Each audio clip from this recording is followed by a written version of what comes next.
UGC के नए नियम को लेकर बवाल मचा हुआ है। पहले सोशल मीडिया पर इसके विरोध में #UGC रोल बैक ट्रेंड शुरू हुआ।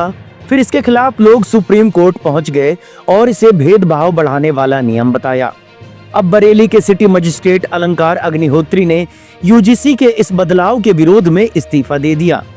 आइए जानते हैं कि आखिर यूजीसी जो नया नियम लेकर आया है वो क्या है और उसे बनाने की जरूरत क्यों पड़ी। यूजीसी ने 13 जनवरी को एक नया नियम लागू किया है। इसका नाम है promotion of equity in higher education institution regulation 2026। इसको लेकर बवाल मचा हुआ है। सामान्य वर्ग यानी सवर्ण समाज इससे खफा है। बरेली के मजिस्ट्रेट अलंकार अग्निहोत्री ने तो यहाँ तक कहा कि इस नए कानून के जरिए यूजीसी ने कॉलेज और यूनिवर्सिटी में पढ़ने वाले सामान्य वर्ग के छात्रों को स्वघोषित अपराधी बना दिया है। यूजीसी का कहना है कि नए नियम की जरूरत SC, ST और अन्य पिछड़ा वर्ग के छात्रों के साथ होने वाले जातिगत भेदभाव को रोकना और उस पर निगरानी रखना है। नए इक्विटी रूल के तहत सभी यूनिवर्सिटी, कॉलेज और हाई एजुकेशन संस्थानों को परिसर में 24 घंटे helpline, equal opportunity centre, equity squads और इक्विटी कमेटी का गठन करना होगा।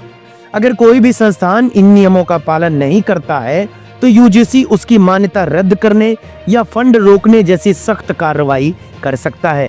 यूजीसी के इस नियम को सुप्रीम कोर्ट में चुनौती देते हुए एक जनहित याचिका दायर की गई।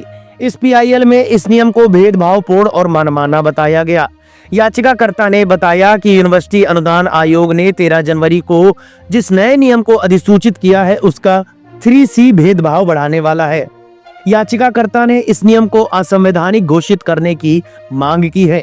जनहित याचिका में कहा गया है कि यूजीसी के इक्विटी रूल सेक्शन 3C अभिव्यक्ति की स्वतंत्रता, समानता और व्यक्तिगत आजादी जैसे मौलिक अधिकारों का उल्लंघन करता है। यह नियम यूजीसी अधिनियम 1956 के विरुद्ध है और उच्च शिक्षा में समान अवसर देने के अवसर को खत्म करता है। इसी तरह के साथ याचिका में इन प्रावधानों को हटाने की मांग सुप्रीम कोर्ट से की गई है। यूजीसी के अनुसार इस नए नियम की जरूरत उच्च शिक्षण संस्थानों में पिछड़ी और अनुसूचित जाति और जनजातियों के खिलाफ बढ़ते भेदभाव को मामलों को रोकने के लिए पड़ी। 2020 से 2025 के बीच जातिगत भेदभाव से जुड़ी शिकायतों में 100% से ज्यादा की बढ़ोतरी हो गई थी। इसके अलावा इस नियम को बनाने के पीछे रोहित वेमुला और पायल तड़वी जैसे मामलों में की गई सुप्रीम कोर्ट की टिप्पणियों को भी वजह बताया गया था। छात्रों का कहना है कि इसमें झूठी शिकायत पर कार्रवाई का प्रावधान नहीं है। इस वजह से किसी पर भी बिना किसी सबूत के झूठे आरोप लगाए जा सकते हैं। इससे किसी भी छात्र को परेशानी होगी और उसका शिक्षण और करियर प्रभावित होगा। वहीं इक्विटी कमेटी में सामान्य वर्ग के प्रतिनिधित्व को जरूरी नहीं बताया गया है।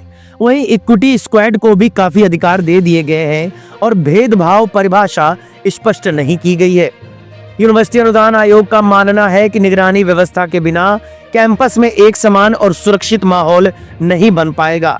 वहीं सामान्य वर्ग के छात्रों का आयोग से बिल्कुल विपरीत दृष्टिकोण है। छात्रों का कहना है कि यह नया नियम एक तरफा है और इससे भेदभाव को और अधिक बढ़ावा मिलेगा। अब यूजीसी के इस नियम से आगे चलकर क्या परिणाम होंगे ये तो आने वाला वक्त बताएगा।